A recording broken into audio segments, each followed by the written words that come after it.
अखंड मराठा समाज खेड तालुका यांच्या वतीने आज पुण्यातील राजगुरुनगर येथे दहीहंडीचं कार्यक्रमाचं आयोजन करण्यात आलेलं आहे आणि या कार्यक्रमाला खऱ्या अर्थानं जी प्रमुख उपस्थिती असणार आहे ती संघर्ष योद्धा मनोजदादा जरांगे पाटलांची खरं तर ही उपस्थिती असणार आहे। स्त्री सन्मानाची व आरक्षणाची ही देशातील पहिली दहीहंडी खरं तर पुण्यातील राजगुरुनगर या ठिकाणी होत आहे आणि याच ठिकाणी जी तयारी आहे ती खरं तर आज पूर्ण झालेली पाहायला मिळते। आपल्यासोबत मराठा समाजाचे काही कार्यकर्ते आहेत ज्यांनी या दहीहंडीचं आयोजन केले। मला सांगा कशा प्रकारे दहीहंडीचं आयोजन आहे, काय कार्यक्रम असणार आहे? खरं तर देशातली मराठा आरक्षणाची व स्त्री सन्मानाची ही पहिली दहीहंडी या ठिकाणी संपन्न होती आहे। लाखोंच्या संख्येने खऱ्या अर्थानं नागरिक या ठिकाणी उपस्थित राहणार आहे आणि ज्यांचे विचार ऐकण्यासाठी सर्वजण आतुरतेने वाट पाहणार आहेत ते सन्माननीय संघर्ष योद्धा मनोजी जरांगे पाटील पहिल्यांदा कुठल्या तरी दहीहंडीला उपस्थित राहत आहेत आणि ते अखंड मराठा समाज खेड तालुक्याने आयोजित केलेल्या या दहीहंडीच्या निमित्ताने उपस्थित राहत आहेत।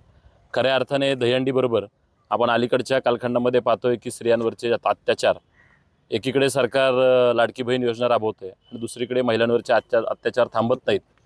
म्हणून खऱ्या अर्थाने एक वेगळा संदेश द्यावा या उद्देशाने MPSC UPSC मध्ये ज्या स्पर्धा परीक्षांमध्ये उत्तीर्ण झालेल्या महिला भगिनींचा सन्मान या व्यासपीठावरती जरांगे पाटलांच्या शुभ हस्ते होणार आहे आणि मराठा आरक्षणाच्या लढ्याचा एक संदेश देणारी ही दहीहंडी होती आहे। तर मोठ्या संख्येने नागरिक या ठिकाणी उपस्थित राहतील। खरं तर मनोज जरांगेंची सभा या ठिकाणी झाली होती। आपण सुद्धा जवळजवळ 2 ते 3 महिन्याचं उपोषण या ठिकाणी मनोज जरांगे यांना पाठिंबा देण्यासाठी केलं होतं। ज्या पद्धतीने पाहिले की खरं तर आज तुम्ही सन्मान स्त्रियांचा करणारच आहात, मात्र आज मनोज जरांगे पाटील काय संबोधित करतील या ठिकाणी? खरं तर 29 तारखेला राज्याच्या दृष्टिकोनातून जी निर्णय होणारी बैठक होती ती पुढे ढकलली आहे, परंतु अंतरावलीनंतर जर कुठल्या तालुक्यामध्ये शेवटपर्यंत वाशीच्या आंदोलनापर्यंत उपोषण चाललं असेल तर तो हा खेड तालुका आहे। आणि राजगुरुनगर नगरीमध्ये ते उपोषण 120 दिवसांना अधिकचं उपोषण झालं तर निश्चितपणानं पाटलांची सभा या तालुक्यात मोठी झाली। मोठ्या प्रमाणावर मराठा आंदोलक या ठिकाणी ॲक्टिव्ह आहेत। पाटलांनी जर संदेश दिला आणि निर्णय घेतला तर निश्चितपणानं या मतदारसंघामध्ये पाटलांच्या नेतृत्वाखाली मराठा उमेदवार विजयी होईल एवढी ताकद या मतदारसंघात आहे।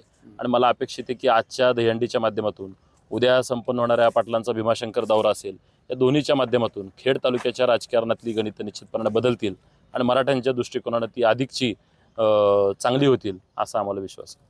नक्की ज्या पद्धतीने पाहिलं की खरं तर मनोज जरांगे पाटील आज खेड तालुक्यात येणार आहे आणि याच अनुषंगाने मनोज जरांगे पाटील काय संबोधित करतात आणि खेडच्या राजकारणामध्ये काय बदल घडवून आणतात का हे पाहणं तितकंच महत्त्वाचं असणार आहे। कारण प्रमेश स्वामी सुनील TV9 मराठी, राजगुरुनगर, पुणे।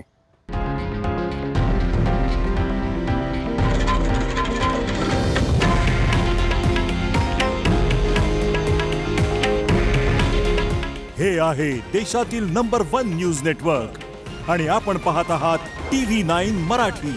काळजी तुमची, हित महाराष्ट्राचं।